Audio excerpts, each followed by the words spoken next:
सुबह सुबह भेलू नाम का एक मेहनती किसान नींद से उठा। बाहर आते ही उसने आसमान की तरफ देखा और मन ही मन बोला, बस आज बारिश हो जाए। लेकिन आसमान बिल्कुल साफ था। सूरज आग की तरह तप रहा था और एक भी बादल नजर नहीं आ रहा था। ये देखकर भेलू बहुत ही उदास हो गया और बोला, लगता है आज भी बारिश नहीं होगी। भेलू बहुत मेहनती किसान था। हर साल वह अपने खेत में पूरी लगन से काम करता था। कभी ज्वार उगाता तो कभी दाल। पिछले 6 सालों से उसने कभी मेहनत करना नहीं छोड़ा। लेकिन इस साल सब कुछ अलग था। गर्मी खत्म हो गई, फिर भी बारिश नहीं आई। दिन हफ्तों में और हफ्तों महीनों में बदल गए, लेकिन आसमान से एक भी बूंद पानी का नहीं गिरा।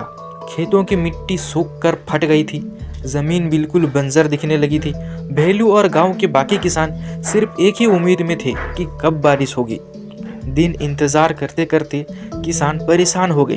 तब किसी ने कहा, हमें किसी बात करनी चाहिए, हमें किसी से बात करनी चाहिए। शायद कोई हमें मुसीबत का हल बता सके। गांव के कुछ लोगों ने भेलू से कहा, चलो किसी एस्ट्रोलॉजर के पास चलते हैं, शायद वह बता सके कि बारिश कैसे होगी।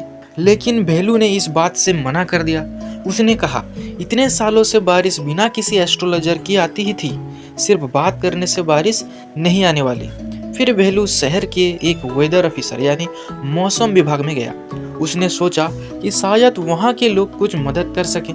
लेकिन वेदर ऑफिस के लोगों ने भी साफ मना कर दिया कि हमें भी नहीं पता कि बारिश कब आने वाली है। यह सुनकर भेलू बहुत ही उदास हो गया। थका हुआ और परेशान वो वापस अपने गांव की तरफ चल पड़ा। रास्ते में उसे एक बड़ा पेड़ दिखा। उसकी ठंडी छांव देखकर भेलू थोड़ी देर वहां रुकने का सोचता है। जब भेलू पेड़ के नीचे बैठा, उसने देखा कि वहां एक बूढ़ी औरत भी धूप से बचने के लिए बैठी हुई थी। यहीं से भेलू की जिंदगी में एक नया मोड़ आने वाला था। भेलू ने देखा कि बूढ़ी औरत मुस्कुरा रही थी। हैरान होकर उसने पूछा, अम्मा, आप किस बात पर मुस्कुरा रही हैं? भेलू ने उदास होकर कहा, बारिश के बिना खेती नहीं हो सकती। मैंने हमेशा ईमानदारी और मेहनत से काम किया, फिर भी मुझे ये सज़ा क्यों मिल रही है? भेलू की आंखों में आंसू आ गए। वो बोला, अगर फसल ही नहीं होगी तो मैं अपने परिवार का पेट कैसे भरूंगा, उनका पेट कैसे पालूंगा? बूढ़ी औरत ने शांत आवाज में कहा, बेटा, शायद तुमने ज़्यादा मेहनत कर लिया है। भेलू यह बात सुनकर हैरान रह गया। भेलू बोला, एक मेहनती किसान का काम ही मेहनत करना होता है। पिछले 6 सालों से मैंने बिना रुके खेती। बूढ़ी औरत मुस्कुराते हुए बोली, बेटा, सिर्फ इंसान ही नहीं, धरती भी सालों से बिना आराम किए काम कर रही है।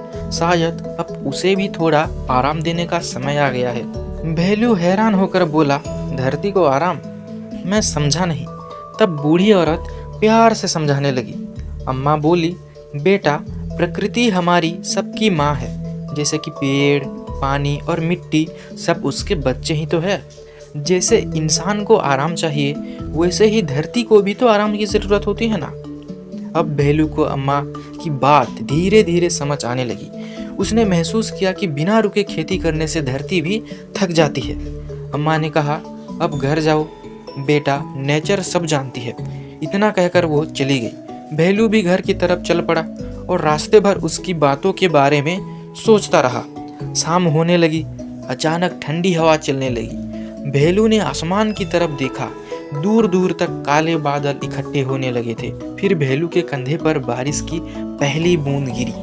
कुछ ही देर में तेज बारिश शुरू हो गई। खुशी से मुस्कुराते हुए भेलू बारिश में भीगते हुए अपने घर की तरफ दौड़ पड़ा। तो मोरल ऑफ द स्टोरी, इससे हमें ये सीखने को मिलता है कि नेचर का हमेशा सम्मान करो। धरती को भी आराम चाहिए। जब हम प्रकृति का ख्याल रखते हैं, तब प्रकृति भी हमारी ख्याल रखती है। Thank you. देखो, आसमां में बादल छा गए, सोंधी मिट्टी की खुशबू आ गई। पहली बूंद गिरी, बारिश आई, बारिश आई।